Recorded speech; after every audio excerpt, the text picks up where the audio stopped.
Halo teman-teman, kali ini kita akan membahas mengenai materi, impuls, dan momentum, serta dari praktikumnya.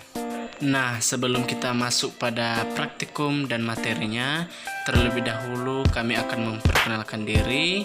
Kami dari Universitas Dharma Agung dengan Prodi Pendidikan Fisika semester 4. Dan sebelum kita masuk pada materinya, saya akan memperkenalkan diri. Nama saya Syukur Melaia, Prodi Pendidikan Fisika NPM 18053111014. Sekarang kita masuk pada materi impuls. Perhatikan gambar di atas bahwa yang menyebabkan suatu benda diam menjadi bergerak adalah gaya. Misalnya bola golf yang mula-mula diam akan bergerak ketika gaya pukulan stick golf Anda bekerja pada bola golf tersebut. Perhatikan gambar di atas. Gaya pukulan stick golf Anda pada bola golf termasuk gaya kontak yang bekerja hanya dalam waktu yang singkat.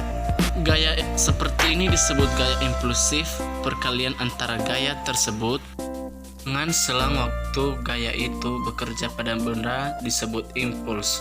Impuls secara matematis dituliskan sebagai berikut, di mana I sama dengan F kali delta T, di mana I sama dengan impuls dan F adalah gaya impulsif dan delta T adalah perubahan waktu, di mana waktu akhir dikurangi dengan waktu awal. Impuls adalah hasil kali antara besaran vektor gaya F dengan besaran skalar selang waktu delta T, sehingga impuls termasuk besaran vektor. Arah impuls I searah dengan arah gaya impuls F. Jika gaya impuls F yang berubah terhadap selang waktu delta T dapat Anda gambarkan grafik V dikurang T-nya, maka luas arsir dalam selang waktu delta T, di mana delta T sama dengan T2 dikurang T1, sama dengan luas arsir di bawah grafik V kurang T, dengan batas nilai dari T1 sampai dengan T2. Lihat gambar di atas, di mana impuls sama dengan luas daerah di bawah grafik V kurang T. Baik, sekarang kita masuk pada momentum. Perhatikan gambar di atas. Jika kedua kendaraan tersebut bergerak dengan kecepatan sama, manakah yang lebih sukar Anda dihentikan? Kendaraan yang bermassa besar atau kecil? Jika dua kendaraan bermassa sama, misalnya truk dengan truk atau mobil dengan mobil, bergerak mendekati Anda, manakah yang lebih sukar Anda hentikan? Kendaraan dengan kecepatan tinggi atau rendah? Momentum didefinisikan sebagai ukuran kesukaran untuk memberhentikan suatu benda. Dari pernyataan di atas, momentum dirumuskan sebagai hasil kali massa dan kecepatan, di mana P sama dengan M kali V, dengan P adalah momentum dengan satuan kilogram kali meter per sekon, di mana M sama dengan massa dengan satuan kilogram dan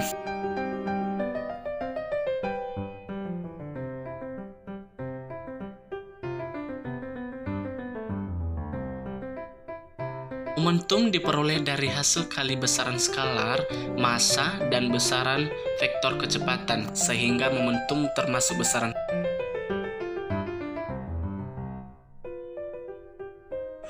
Perhatikan video berikut.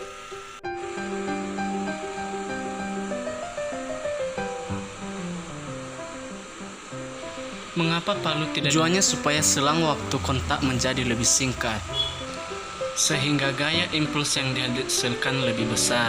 Kalau gaya impulsnya besar, maka paku akan tertanam lebih dalam.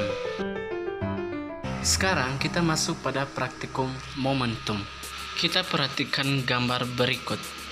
Kita telah memperhatikan kasus pertama bahwa mobil bermassa 500 kg dan truk bermassa 1000 kg bergerak dengan kecepatan yang sama menabrak tembok seperti gambar di atas. Apakah yang akan terjadi?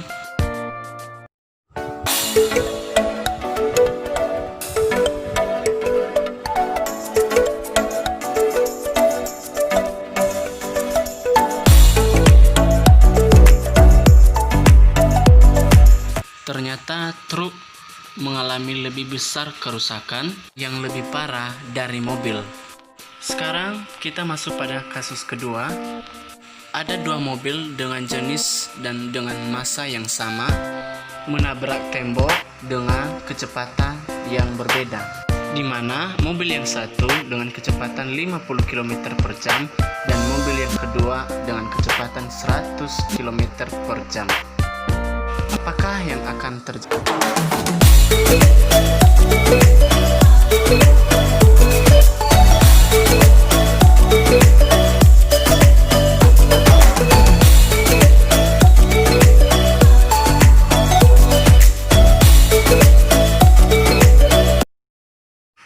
Ternyata mobil dengan kecepatan memiliki kerusakan yang berbeda.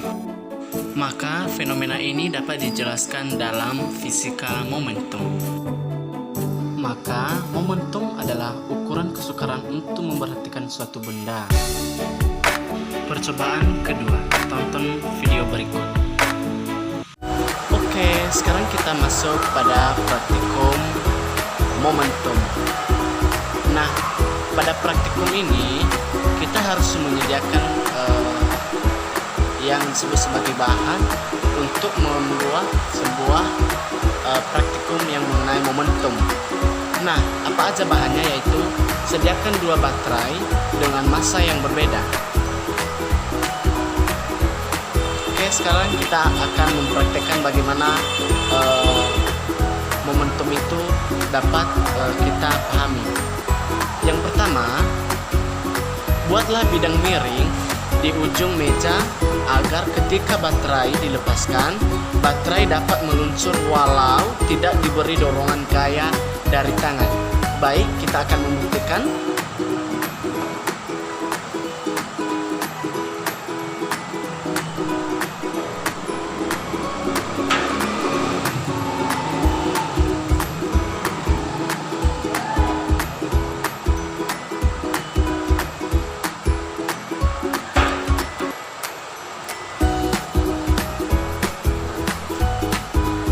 Ketika kita melepaskan baterai dengan massa yang kecil, terlihat jarak yang ditempuh tidak sama dengan baterai yang lebih besar massanya.